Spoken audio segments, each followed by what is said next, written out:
ஒரு படத்தை பற்றி தாங்க ரொம்ப த்ரில்லரான கிரைம் ஸ்டோரியை பற்றி தான் சொல்ல போகிறேன். இந்த மாதம் டிசம்பர் ரிலீஸ் ஆன இந்த படத்தை பற்றி தான் இப்போ எல்லாருமே எல்லா ஸ்டேட்லையுமே இந்த படத்தை தூக்கி வச்சு பார்த்துட்டு இருக்காங்க. அதுவும் பார்த்தீங்கன்னா இவரா அப்படி நடிச்சிருக்காரு அப்படின்னு ஆச்சரியப்படுற அளவுக்கு இந்த படம் அவ்வளோ சூப்பராக வந்திருக்கு. களம் காவல்ன்ற ஒரு மலையாள படத்தை பற்றி தான் சொல்ல போகிறேன். இதில் வந்து பார்த்தீங்கன்னா ஒரு பக்கம் கிரைம், இன்னொரு பக்கம் த்ரில்லர், இன்னொரு பக்கம் இன்வெஸ்டிகேஷன், இப்படி பயங்கர இன்ட்ரெஸ்டிங்காக போயிட்டு இருக்கு இந்த படம். இதில் இன்னொரு விஷயம் நம்ம நோட்டீஸ் பண்ணோம் என்னன்னு பார்த்தீங்கன்னா, ஒரு பக்கம் விநாயகம் இருக்காங்க, இன்னொரு பக்கம் மம்முட்டி இருக்காங்க. அந்த படத்தோட நம்ம போஸ்டர்லாம் பார்க்கும்போது நானுமே என்ன நினச்சேன்னா, இதில் வந்துட்டு மம்முட்டி தான் ஹீரோவாக நடிக்கிறாரு, விநாயகன் தான் வந்துட்டு வில்லனாக நடிக்க போகிறாரு அப்படின்னு நினச்சி தான் நானும் அந்த படத்தை பார்க்க போனேன். ஆனால் அங்கே தான் பயங்கர ட்விஸ்டே இருக்குது. அது அப்படியே உல்ட்டாவாக இருக்குது. நாகர்கோயிலில் தன்னோட ஃபேமிலியோட வாழ்ந்துட்டு இருக்காரு ஸ்டீபன் என்ற ஒரு இன்வெஸ்டிகேஷன் பண்ணுற ஒரு போலீஸர் ஆஃபீஸர்னு வச்சுக்கோங்களேன்.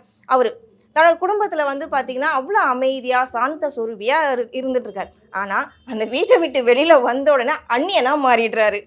இதுதான் இந்த படத்தோட ஸ்டோரி. இதில் இன்னொரு விஷயம் என்னென்னு பார்த்தீங்கன்னா, அந்த ஊரில் வந்துட்டு ஒரு பெரிய ஜாதி கலவரம் வருது. ஜாதி கலவரத்தினால ஒரு பெண் காணாமல் போடுறாங்க.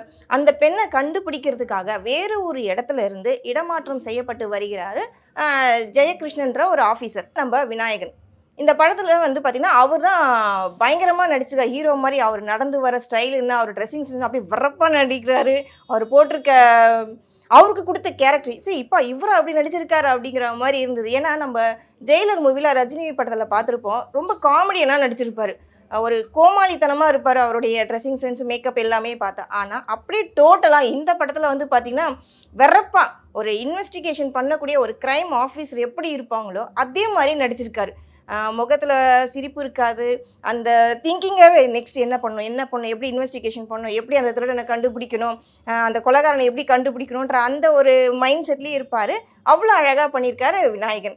இதில் இன்னொரு விஷயம் என்னென்னு பார்த்தீங்கன்னா, நம்ம என்ன பண்ணுவோம், மம்முட்டி அவர் நடித்த படங்கள்லாம் நம்ம பார்த்துருப்போம். எவ்வளோ அழகாக நடிச்சிருப்பார். நம்பர் டாப் 1ல் இருக்க அவர் இந்த மாதிரி ஒரு நெகட்டிவ் ரோல் பண்ணியிருக்காரு, எப்பட்றா அப்படிங்கிற மாதிரி நம்ம பார்த்தோம். பிரம்ம யுகன்ற ஒரு படத்துலையும் மம்முட்டி வந்துட்டு நெகட்டிவ் ரோலில் வில்லனாக தான் நடிச்சிருந்தார். அந்த படமே அந்த அளவுக்கு ஆஹா ஓன்னு இருந்தது. அப்படி பார்க்கும்போது இந்த களம் காவல் அதை விட பயங்கர த்ரில்லிங்காக இருக்குது. நம்ம என்ன நினைப்போம், வில்லன்னா வந்துட்டு 10 பேரை இழுத்து போட்டு அடிப்பார், வெட்டுவார், குத்துவார், மாஸ் காட்டுவார். இப்படி தான் நம்ம வந்து ஒரு வில்லனை பார்த்துருக்கோம். தமிழ் சினிமாவில் எல்லா சினிமாவில் ஒரு வில்லன்னா இப்படி தான் இந்த ரேஞ்ச் தான் இருப்பாங்கன்னு சொல்லி பார்த்துருவோம். ஆனால் அப்படியே டோட்டலாக மாறி இந்த படத்தில் ரொம்ப சாந்த சுருபியாக அமைதி இருப்பிடமாக ரொம்ப அழகாக நடிச்சிருக்காரு மம்முட்டி. அவர் வந்து நடந்து போகிற ஸ்டைலாக ஆகட்டும், தம் அடிக்கிற ஸ்டைலாக இருக்கட்டும், டீ குடிக்கிற ஸ்டைலாக இருக்கட்டும், காரில் போகிற ஸ்டைலாக இருக்கட்டும், பயங்கரமாக பண்ணியிருக்காரு. ஓப்பனாக சொல்ல போனால் காதல் மண்ணுனா நம்ம டக்குன்னு மைண்டில் யார் வருவா, ஜெமினி கணேசன் வருவாங்க, அதுக்கப்புறம் கமலஹாசன் சார் வருவாங்க. ஆனால் இந்த படத்தில் அந்த முகத்துலேயே காதலை காமிக்கிறாரு. பார்க்குற பொண்ணுங்களை இப்படி ஒன் சைடாக அப்படி சைட் அடிக்கிறது, அப்படி கண்ணால் பார்த்து சைட் அடிக்கிறது, தம் அடிக்கிற ஸ்டைலோட அவங்கள அப்படி பார்க்குறது, அந்த கூலர்ஸ் அப்படி தூக்கி வச்சுட்டு பார்க்குறது, பொண்ணுங்களாம் அப்படியே அவரை பார்த்து கிராஸ் பண்ணி போகிறது, இதெல்லாம் பார்க்கும்போது க்யூட் எக்ஸ்பீரியன்ஸாக ரொம்ப அழகாக பண்ணியிருக்காரு அவர். அதுக்கப்புறம் பார்த்தீங்கன்னா, என்னடா திடீர்னு பார்த்தா காரில் போகிறாரு, திடீர்னு பார்த்தா பஸ்ஸில் போகிறாரு, எப்போ பார்த்தாலும் தம் அடிச்சிட்ருக்காரு, இல்லை டீ குடிக்கிறாரு, இதே தான் நமக்கு தோணும். இதெல்லாம் ஒரு த்ரில்லரா அப்படிங்கிற மாதிரி நமக்கு தோணும். ஆனால் பார்த்தீங்கன்னா இதுலேருந்து தான் அவர் என்னென்ன பண்ணணும், என்னென்ன செய்யணும் அப்படிங்கிற மாதிரி அடுத்தடுத்த பிளான் பண்ணிகிட்ருக்கார். இது ஒன்று. இன்னொன்று வந்து பார்த்திங்கன்னா, நம்ம இன்வெஸ்டிகேஷன் பண்ணுறதுக்காக ட்ரான்ஸ்ஃபர் ஆகி வந்திருக்காரு ஜெயகிருஷ்ணன் சொன்னேன் இல்லையா. அவர் வந்து அந்த ஜாதி களத்தில் ஒரு பொண்ணு வந்துட்டு காணாமல் போயிடுவாங்க.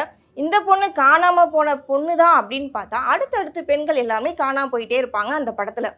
ஒரு பொண்ணை தேட ஆரம்பித்து மற்ற எல்லா பொண்ணும் ஏன் என்ன ஆச்சு, பெண்கள்லாம் எப்படி காணாமல் போகிறாங்க, ஏன் காணாமல் போகிறாங்க, இது யார் பண்ணிகிட்டு இருக்கான்ற மாதிரி ஒரு இன்வெஸ்டிகேஷன் வந்து ஸ்டார்ட் பண்ணுறாரு. இது ஒரு பக்கம் இருக்க, நம்ம மம்முட்டி என்ன பண்ணுறாருன்னா, பெண்களுக்கு காதல் ஆசை காட்டி அவங்கள வந்துட்டு பேசி அவங்கள மயக்கி ரூம் கூப்பிட்டு போகிறாரு. அங்கே கூட்டிகிட்டு போய் அவங்கள்ட்ட சில பல வேலைகள்லாம் பண்ணுறாரு.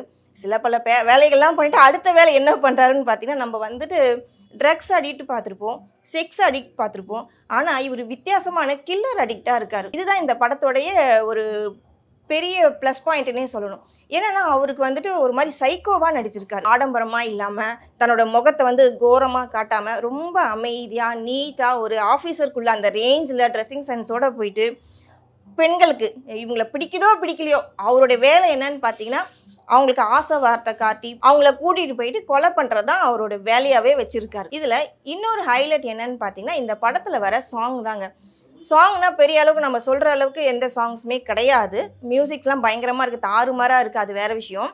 இதில் எல்லாமே என்ன பண்ணியிருக்காங்கன்னா தமிழ் சாங்கு, பழைய காலத்து சாங்குன்ற மாதிரி ஒரு சாங் வந்து அடிக்கடி ப்ளே பண்ணிட்டே இருப்பாங்க. இதுதான் அந்த வில்லனுக்கு பிடிக்கும். நிலா காயம் வெளிச்சன்ற மாதிரி ஒரு சாங்ஸ் ஒன்று அடிக்கடி ப்ளே பண்ணியிருப்பாங்க. அதுதான் அவருக்கு பிடிக்கும்னு. எப்பேற்பட்ட இன்டெலிஜென்ட்டாக இருந்தாலோ ஏதாவது ஒரு இடத்துல தப்பு பண்ணுவாங்கன்றத கரெக்டாக காமிச்சிருப்பாங்க. அவரோட வீக்னஸ் என்னன்னு பார்த்தீங்கன்னா, இந்த பழைய பாட்டை கேட்கறது தான் அவரோட வீக்னஸ்ஸு. தன்னோட காதலிகிட்டலாம் வந்துட்டு இந்த சாங்ஸ்லாம் போட்டு பேசுவார். அவர் சொல்வார், எனக்கு வந்து கொலை பண்ணுறதுனா ரொம்ப பிடிக்கும் அப்படின்னு கேட்பாங்க. அப்போ அவருடைய லவர் கேட்பாங்க, நீங்கள் எப்படி எதுக்கு ரசிக்கிறீங்க, எப்படி பண்ணுவீங்க, எப்படி மாட்டாமல் பண்ணுவீங்கன்னு, அவ்வளோதானே இதோ பாரு செஞ்சு காட்டுறேங்கிற மாதிரி ரொம்ப கேஷுவலாக பண்ணுவார். ரொம்ப கேஷுவலாக பண்ணுவார், அவங்கள கொன்னுடுவார். இன்னொரு விஷயம் பார்த்தீங்கன்னா, அவர்கிட்ட இன்னொரு மைனஸ் பாயிண்ட் என்னன்னு சொல்கிறத விட, அவருக்கு ப்ளஸ் பாயிண்ட் அந்த சைக்கோ கில்லருக்கு உள்ள ப்ளஸ் பாயிண்ட் என்னன்னு பார்த்தீங்கன்னா, சைனைடு வந்து பார்த்தீங்கன்னா, நம்மள அது எந்த அளவுக்கு வீரியமான ஒரு தன்மை உள்ளது நம்ம எல்லாருக்குமே தெரியும். இந்த படத்தில் நேச்சுரலாக அவங்க சாகணும், நான் தான் பிளான் பண்ணி அவங்கள கொன்னேன் அப்படின்னு இருக்கக்கூடாதுன்றதுக்காக நேச்சுரலாக சாகணும் அப்படிங்கிற மாதிரி அவங்களுக்கு கொடுக்குற டேப்லெட்டாக இருக்கட்டும், இல்லாட்டி வேறு ஏதாவது விஷயத்தில் வந்து அதில் மிக்ஸ் பண்ணி அவங்கள எப்படியாவது அதாவது போலீஸ் வந்து இன்வெஸ்டிகேஷன் பண்ணும்போது திடீர்னு ஹார்ட் அட்டாக்ல இறந்துட்டாங்க, கீழே விழுந்து இறந்துட்டாங்க, அந்த மாதிரி கதையை வந்து கொண்டு போவார் வில்லன் அந்த படத்தில். இப்படி சொல்லிக்கிட்டே போகலாங்க இந்த படத்தை பற்றி. ஆனால் பெஸ்ட்டு ஒரே ஒரு விஷயம் என்னன்னு பார்த்தீங்கன்னா, இந்த படத்தை நீங்கள் தியேட்டரில் போய் பார்க்கறது தான் அவ்வளவும் நல்லாயிருக்கும். நான் சொல்கிறதுனால இந்த படத்தை வந்து நீங்கள் பார்த்துட்டு இதனுடைய ரிவ்யூவை நீங்களே வந்துட்டு எங்களுக்கு சொல்லலாம். ரொம்ப நல்லா எடுத்திருக்காங்க இந்த படத்தை, போய் தியேட்டரில் எல்லாருமே பாருங்கள். அதுவும் முக்கியமாக அறிமுக இயக்குனர் யாருன்னு பார்த்தீங்கன்னா ஜிதின் கே ஜோஸ் செம்மையாக பண்ணியிருக்காரு. அவர் வந்துட்டு அறிமுக இயக்குனர்னே சொல்ல முடியாத அளவுக்கு இந்த படத்தை அவ்வளோ அழகாக ஸ்க்ரீன் பிளேவாக இருக்கட்டும், அந்த எல்லாமே எல்லா காட்சியிலுமே வந்து அவ்வளோ நேச்சுரலாக பண்ணியிருக்காரு. ரொம்ப ஆடம்பரமாக பல க்ரோஸ் கணக்கில் பணத்தை கொட்டி நிறைய படங்கள் எந்த அளவுக்கு ஃப்ளாப் ஆகிருக்குன்னு நம்ம பார்த்துருக்கோம். ஆனால் ரொம்ப லோ பட்ஜெட்னு கூட சொல்ல முடியாது. அந்த அளவுக்கு இந்த படத்தை அவ்வளோ அழகாக எடுத்துகிட்டு போயிருக்காங்க. செம்ம ஹிட்டு கொடுக்குங்க இந்த படம். இந்த படத்தில் வந்து ஃபர்ஸ்ட் ஹாஃப் நல்லா இருக்குது, ஆனால் செகண்ட் ஹாஃப் வந்து பார்த்திங்கன்னா ரொம்ப ஸ்லோவாக போகிற மாதிரியே இருக்குது. எப்படா கண்டுபிடிப்பீங்க அப்படிங்கிற மாதிரி ரொம்ப ஸ்லோவாக போயிட்டு அதில் சின்ன மிஸ்டேக்ஸ் தாங்க. எப்படா முடியும், எப்படா நீ கண்டுபிடிப்ப அப்படிங்கிற மாதிரி ஒரு ரொம்ப லாக் ஆகிட்டே இருந்தது. கண்டுபிடிச்சிருவாரா, கண்டுபிடிக்க மாட்டாரா, தெரியுமா தெரியாதா, இதே மாதிரியே இருந்தது. ஆனால் ஃபைனல் வந்து பார்த்திங்கன்னா வில்லனுக்கும் ஹீரோவுக்கும் ஈக்குவலாக வந்துட்டு டைரக்டர் கொடுத்துருக்காரு. விநாயகன் வந்து பார்த்திங்கன்னா நம்ம எப்போவுமே ஒரு காமெடியனானோ ஒரு வில்லனாக தான் நம்ம பார்த்துருப்போம். இந்த படத்தில் அவர் ஹீரோவாக நடிச்சிருக்கார். ஹீரோவாக இருக்க மம்முட்டி சார் இந்த படத்தில் வில்லனாக நடிச்சிருக்காரு. ஈக்குவலான ஃபைட்டும் பண்ணிச்சிருக்காங்க, ஈக்குவலாக எல்லாமே முடிச்சிருக்காரு. ஆனால் இதில் இன்னொரு விஷயம் சொல்ல வேண்டியது இருக்குங்க. மம்முட்டி சார் தம் அடிக்கிற ஸ்டைலை வேறு மாதிரி அப்படியே ரவுண்டாக புகை விடுறாரு. ரொம்ப டிஃப்ரெண்ட்டாக இருக்குது அவர் புகை விடுற விஷயம், தம் அடிக்கிற விஷயம்லாம். ஆனால் ஃபைனலாக ஒரு ட்விஸ்ட்டு சொல்லியிருக்காங்க, இந்த படத்தை செகண்ட் பார்ட் வரும் அப்படிங்கிற மாதிரி ஒரு ட்விஸ்ட்டு வச்சுருக்காங்க. கிளைமேக்ஸ் வந்து பார்த்திங்கன்னா நினச்சி கூட பார்க்க முடியாத பயங்கரமான கிளைமேக்ஸாக இருக்குது. நீங்கள் இந்த படத்தை தியேட்டரில் போய் பாருங்கள், ரொம்ப அருமையாக இருக்குது. அடுத்த படத்தில் உங்களை வந்து சந்திக்கிறேன். பாய். இந்த வீடியோ உங்களுக்கு பிடிச்சி